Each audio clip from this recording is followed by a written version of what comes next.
Welcome back, dear students. This is the third part of the second lesson of prose. Second lesson of prose. We are not afraid to die if we can all be together. Okay, let's start. बच्चों, दो part जो थे इसके मैं आपको करा चुकी हूँ, फर्स्ट एंड सेकंड, आप उन्हें भी देख लीजिएगा। नेक्स्ट है आपका At dawn on January 2, the waves were gigantic. Gigantic होता है बेटा of very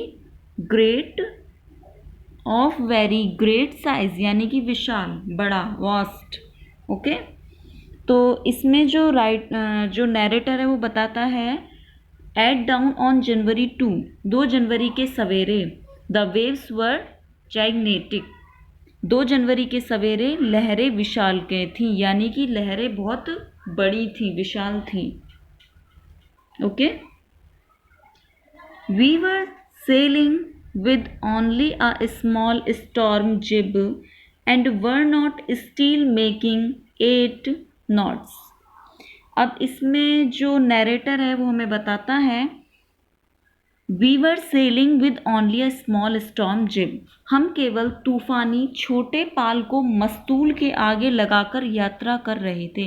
मस्तूल तो आप बच्चे जानते हैं, मस्तूल वो होता है जो मस्तूल उसे कहते हैं बेटा जो लट्ठा होता है, डंडा होता है, जो हम नाव में लगाते हैं या जहाज में लगाते हैं।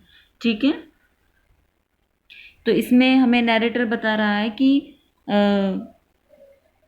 We were sailing with only a small storm jib and were still making 8 knots. इसमें नैरेटर हमें बता रहे हैं कि हम केवल तूफानी छोटे पाल को मस्तूल के आगे लगाकर यात्रा कर रहे थे। ठीक है, and were still making 8 knots, और हम 8 समुद्री मील की गति से बढ़ रहे थे। नॉट्स मतलब मील। Is that clear? As the ship rose to the top of each wave, we could see endless, enormous seas rolling towards us. इसमें हमें नैरेटर बता रहे हैं जैसे ही जहाज प्रत्येक लहर की चोटी तक उठता था, टुवर्ड्स अस उठता था, तो हम देख सकते थे we could see endless enormous seas rolling toward us. जैसे ही जहाज प्रत्येक लहर की चोटी तक उठता था, हम देख सकते थे कि असीम विशाल सागर हमारी ओर दौड़ा आ रहा है। टुवर्ड्स अस, हमारी तरफ, टुवर्ड्स मतलब हमारी तरफ। And the screaming of the wind and spray was painful to the ears. और हवा, फुवारों की चीख हमारे कानों में दर्द पैदा कर रही है। मतलब वो जो तेज़ आवाज़ है हवा के चलने की, spray was painful to the ears, हमारे कानों में दर्द पैदा कर रही हैं, पेन क्रिएट कर रही हैं। Okay, To slow the boat down, we dropped the storm jib and lashed a heavy mooring rope in a loop across the stern. नौका की गति धीमी करने के लिए हमने तूफानी पाल नीचे डाल दिया और पिच्छल के आर पार, यानी कि पीछे से आर पार एक भारी रस्सी का फंदा बांध दिया था। ठीक है, स्टर्न क्या होता है बच्चों? फंदा बनाना होता है, उसे फंदे को डालना होता है। ठीक है, then we double lashed everything, went through our life raft drill,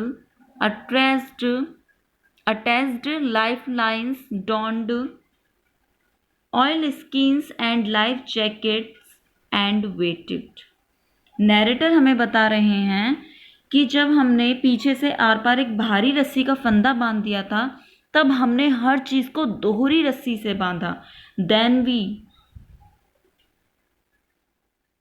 then we double lashed everything, हमने हर चीज को क्या किया था, हर चीज को दोहरी रस्सी से बांधा था। Went through our life raft drill, attached lifelines, donned oilskins and life jackets and waited. दोहरी रस्सी से बांधने के बाद जीवन नौका में बैठे, went through our life raft drill, जीवन नौका में बैठे, जीवन रक्षक पेटी को जोड़ा, मोमजामा और जीवन रक्षक जैकेट पहनी, और हमने वेट किया यानी कि इंतजार किया। Is that clear? We come to the next. The first indication of impending disaster came at about 6 p.m. with an ominous silence.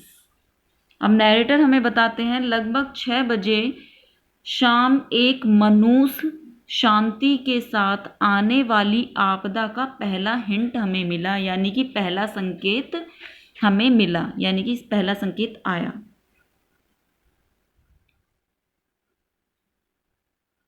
The wind dropped and the sky immediately grew dark. और क्या हुआ? हवा कम हो गई और आकाश जल्दी ही काला हो गया। आकाश जल्दी ही, grew dark मतलब काला हो गया। Then came a growing roar and an enormous cloud towered aft of the ship. अब नैरेटर हमें बताते हैं कि हवा कम हो गई और आकाश जल्दी काला हो गया। फिर उसके बाद क्या हुआ? तब एक बढ़ती हुई गर्जना हुई, आवाज हुई, और एक बहुत बड़ा बादल जहाज के पीछे भाग पर ऊंचाई पर छा गया, यानी कि पीछे की तरफ से, टोवर्ड आफ्ट ऑफ द शिप, पीछे से जहाज की तरफ एक काला बादल छा गया। With horror, I realized that it was not a cloud, but a wave like no other I had ever seen. अब नैरेटर कहते हैं गर्जना हुई, एक बहुत बड़ा बादल जहाज के पीछे भाग पर ऊंचाई पर छा गया। आंतकित यानी कि अंत में होकर मैंने महसूस किया, अंदर से मैंने महसूस किया कि वह बादल नहीं है। इट वॉज नॉट क्लाउड, ये बादल नहीं है बल्कि लहर है। क्या है ये? बट अ वेव, लेकिन ऐसी लहर जैसी मैंने पहले कभी नहीं देखी थी। ऐसी लहर थी जो पहले मैंने कभी नहीं देखी थी। It appeared perfectly vertical and almost twice the height of the other waves with a frightful breaking crest. अब नैरेटर कहते हैं जैसे मैंने ऐसी जो लहर थी वो पहले कभी नहीं देखी थी, वह एकदम पूरी तरह से खड़ी प्रतीत हुई। जो वेव्स थी जिसे वो बादल समझा था और बाद में पता चल गया था क्या है ये, वेव्स हैं, तो वो जो वेव्स थी वह एकदम पूरी तरह से खड़ी हो गई थी और दूसरी लहरों से उसकी ऊंचाई लगभग दुगनी थी, दोगुनी थी, और कैसी लग रही थी? डरावने शिखर को तोड़ती हुई नजर आ रही थी। आई होप बच्चों आपको ये सब समझ आ गया होगा।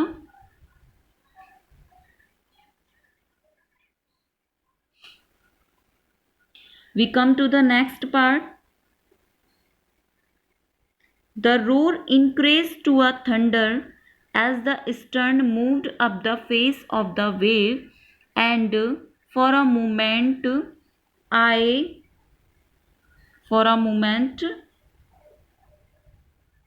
I thought we might ride over it.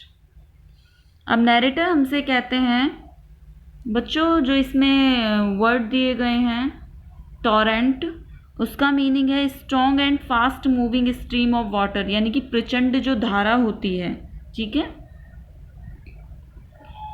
तो राइटर इसमें हमसे कहते हैं जैसे ही जहाज का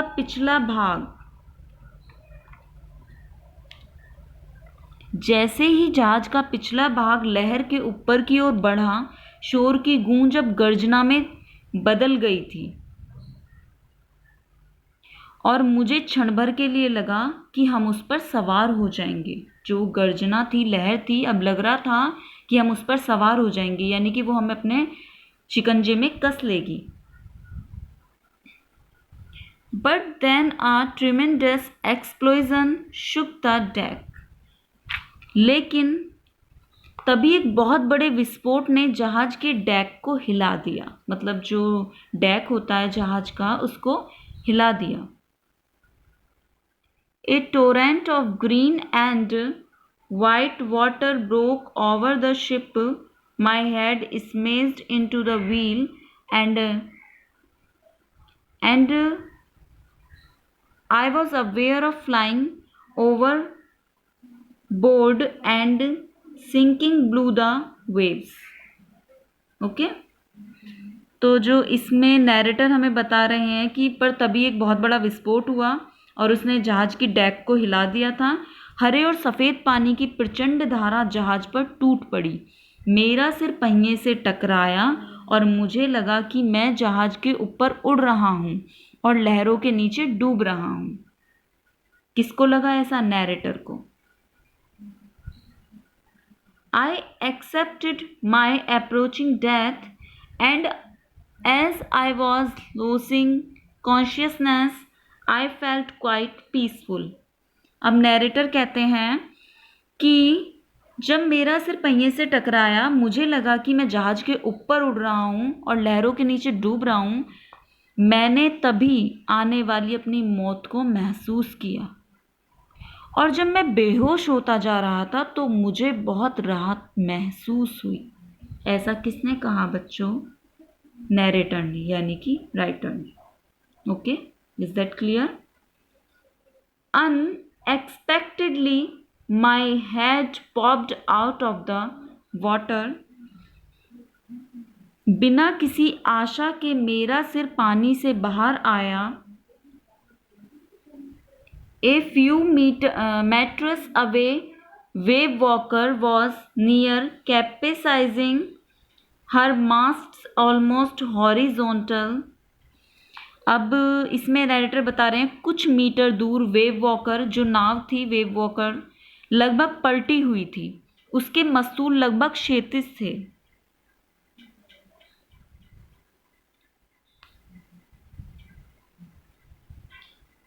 Then a wave hurled her upright. My lifeline jerked taut. I grabbed the guard rails and sailed through the air into the wave walker's main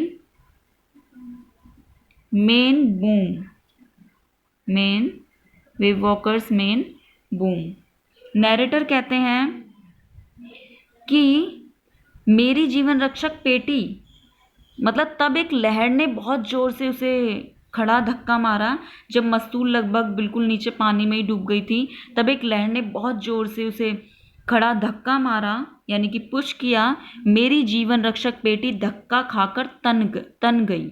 मैंने सुरक्षा प्रदान करने वाली रेलिंग को पकड़ लिया और हवा में तैरकर वेव वॉकर के मुख्य पाल, यानी कि जहाज या नाव के मुख्य पाल डंडे से टकराया। मेन बूम टकराया मेन पार्ट से। Subsequent waves tossed me around the deck like a rag doll. Narrator कहते हैं कि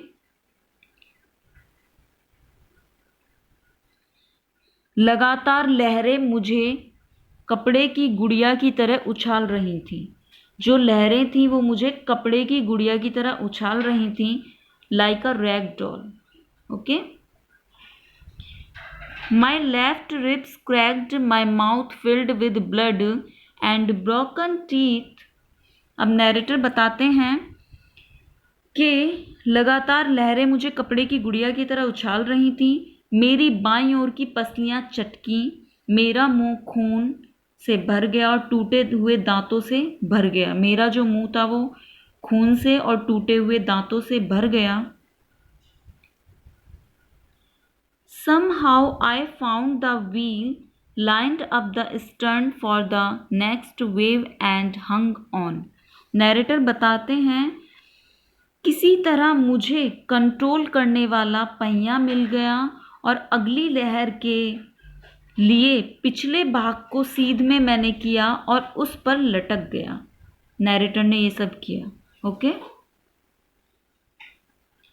वाटर वाटर एवरीवेयर, सब जगह पानी ही पानी था। I could feel that the ship had water below, but I dared not abandon the wheel to the investigate. Narrator हमें बताते हैं कि सब जगह पानी ही पानी था। मैं महसूस कर रहा था कि जहाज के नीचे पानी है, पर इसका पता करने के लिए मैंने पहिए को नहीं छोड़ा। मैं पता करना चाहता था कि जहाज के नीचे पानी है, पर ऐसा मैंने नहीं किया क्योंकि मैं पता करना चाहता, लेकिन मैंने पहिए को नहीं छोड़ा। Suddenly the front hatch was thrown open and Mary appeared.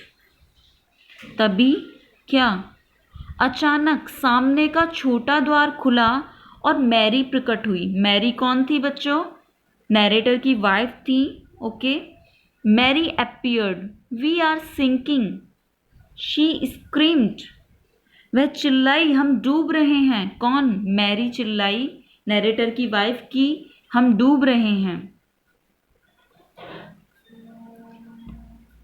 The decks are smashed. We are full of water. Mary कहती हैं कि हम डूब रहे हैं, सब जगह पानी पानी था। ये तो वो कह रहा था। कौन? राइटर। फिर बाद में जब मैरी उसे मिली, मैरी चिल्लाई कि हम डूब रहे हैं, डेक चकनाचूर हो गई है, हम पूरी तरह पानी में हैं। किसने कहा ऐसा? मैरी ने कहा। Take the wheel, I shouted as I scrambled for the hatch. अब मैरी कहती हैं, जैसे मैरी ने इतनी सारी बातें कह दी, दोनों में डर तो है ही। जैसे ही मैं, अब नैरेटर बताते हैं, जैसे ही मैं छोटे द्वार की ओर रेंगते हुए बढ़ा, मैं चिल्लाया, पहिए को पकड़ो। टेक द व्हील, पहिए को पकड़ो। आई शाउटेड, मैं चिल्लाया। As I scrambled for the hatch, जैसे ही मैं छोटे द्वार की ओर रेंगता हुआ बढ़ा, मैं चिल्लाया, पहिए को पकड़ो। बच्चों, तो यह हमारा थर्ड पार्ट था। अब आगे मिलते हैं फोर्थ पार्ट में। आई होप आप सबको ये समझ आ गया होगा। ओके।